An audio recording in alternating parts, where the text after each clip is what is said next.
Bien, llegados a este punto del curso, que ya tienes una idea más general de todo el plugin, vamos a hacer un repaso de todo el código y de todas las carpetas.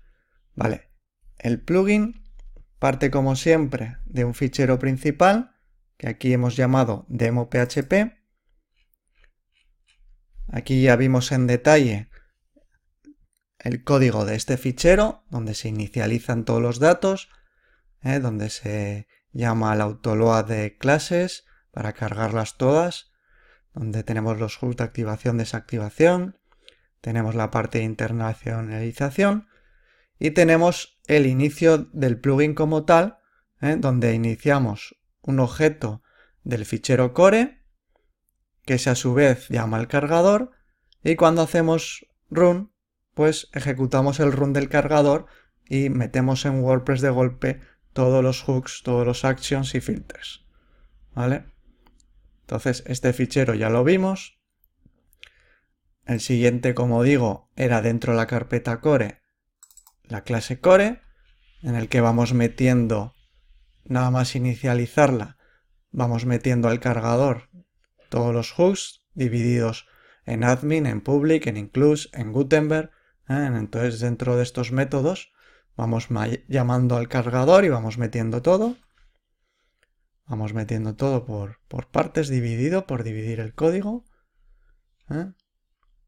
Entonces cuando iniciamos el plugin, realmente iniciamos el cargador, en el que ya hemos metido todos los hooks. ¿Vale? En ese cargador los hacemos unas variables donde tenemos todas las acciones, todos los filtros. Cuando lanzamos run, pues simplemente hace un for each y va recorriendo esas variables con todos los filtros, todas las acciones, incluso shortcuts, y simplemente hace la llamada normal de WordPress. ¿Vale? Entonces, lo siguiente que teníamos es dividido el código en admin y en public, aquí era web. Y dentro de tanto admin como de web, pues tenemos los assets CSS, que podemos trabajar con el preprocesador Sass, con la sintaxis de SCSS. Tenemos tanto la parte de estilos como la parte de JavaScript. Y todo ello, tanto en admin como en web, que es public, realmente se va a compilar hacia la carpeta assets. Y aquí en la carpeta assets son los que realmente vamos a incluir, de modo minificado, tanto admin como web en estilos y en JavaScript admin como web. ¿Vale? Entonces, en la clase admin ya vimos que hacíamos los enqueues de los minificados. ¿Vale? Esto ya lo vimos. Vale, entonces, ¿qué más destacar del código tanto de admin como de web? Bueno, pues que en la parte de JavaScript tenemos antes del fichero donde vamos a meter todo el código JavaScript, y que luego, como digo, irá a la carpeta assets. Para que esto sea así y también para que el CSS vaya a assets, pues tenemos aquí, como trabaja Webpack, tenemos un loader, lo que llama un loader JS. Entonces lo que hace este loader es realmente meter en el JavaScript el CSS y luego Webpack ya se encarga de sacarlo y llevarlo al fichero CSS correspondiente, uniendo todo y minificándolo. Entonces, para que eso funcione, es como que metemos el CSS en el JavaScript y esto lo hacemos de este modo. El boilerplate ya viene preparado para coger el admin main SCSS y meterlo al JavaScript. Como digo, luego ya Webpack lo separa y lo pone en su sitio. Pero es importante esta parte. Este cargador de JavaScript lo que hace, como digo, es meter el SCSS. Coge este fichero principal.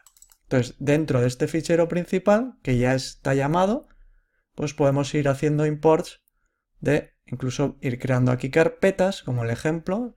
Podemos crear una carpeta y diferentes ficheros. Entonces aquí podemos trabajar con Sass, ir importando un montón de ficheros de CSS. Si lo llamamos desde aquí, lo vamos a tener todo metido, como digo, en los assets, gracias a este loader que carga este fichero principal, y este fichero principal, pues desde aquí lo divides como quieras, ¿vale? Entonces, esto es la clave de cómo funciona Webpack para mandarlo a assets.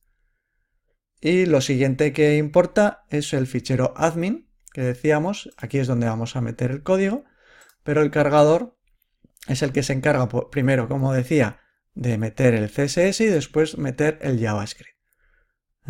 Y como tenemos un fichero admin, pues podemos tener todos los que queramos. Entonces, en definitiva, es importante que este fichero loader.js, que es el que va a tener en cuenta Webpack, pues tengamos metidos el CSS y vayamos metiendo aquí todos los ficheros JavaScript que queramos unificar para la parte admin. Entonces, todo lo que hay aquí llamado irá a assets, a la parte de CSS, lo que sea CSS, y a la parte de JavaScript, lo que sea JavaScript. Pero solo habrá un fichero para CSS y otro para JavaScript. En la parte web es exactamente lo mismo.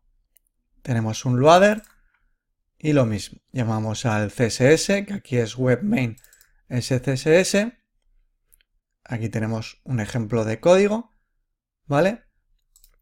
Y luego importando los ficheros JavaScript. Aquí tenemos web.js, pero podríamos tener más y los añadiríamos como sale aquí el ejemplo que está comentado. ¿Vale? Entonces, tanto admin como web funcionan igual, solo que están separadas para los hooks de un lado y del otro. Ya lo dividimos desde el core, como dijimos. Entonces, importante tener en cuenta ese fichero loader, cómo trabaja.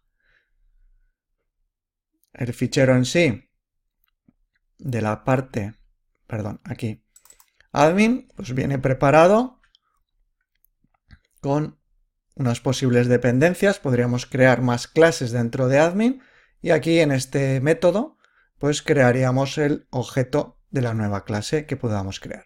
Como digo, no hace falta incluirlas porque el autoloader ya se encarga de ello. Solo con hacer new nueva clase ya se incluye ese fichero. Y luego lo único que trae más son los dos métodos en los que ya comentamos que se cargan los assets ya minificados de la carpeta assets, tanto CSS como JavaScript. Y repito, es exactamente igual admin que la carpeta web. Entonces, visto admin, visto los assets, Gutenberg vemos ahora, include es exactamente lo mismo. Una clase aquí que no hace nada, pero que la puedes usar. Igual que lo mandamos a admin o la mandamos a web, pues lo podrías mandar a includes o incluso crear aquí métodos estáticos que los puedes llamar de cualquier parte del plugin sin tener que hacer una inicialización, un new objeto. No hace falta que crees un objeto para llamar a las funciones estáticas. Las puedes llamar directamente, como hacíamos en el fichero principal aquí. Cuando comentamos los hooks de activación y desactivación, llamamos a los métodos directamente en vez de con una flecha con los doble punto. De este modo, y no hace falta hacer el new, la clase, ¿vale? Directamente se llama a esos métodos estáticos que, como digo, estábamos viendo aquí. Aquí hay un ejemplo de método estático que se pone aquí la palabra static. Y ya se puede acceder a él sin tener que crear el objeto como tal. ¿Vale? Carpeta internacionalización con el fichero .pod. Tenemos un comando para lanzarlo. Lo tiene esa documentación. La carpeta node con todas las librerías. Carpeta setup, que ya comentamos, activación, desactivación, todas las opciones del plugin, que lo mandamos a todas las clases. Carpeta test, lo vemos en otro módulo, son ya cosas avanzadas que puedes usar o no. Carpeta vendor, con más librerías de Composer. Carpeta web, ya hemos comentado, y todos los ficheros de configuración. Entonces nos quedaría nada más que comentar la carpeta Gutenberg. Mejor lo hacemos en la siguiente lección.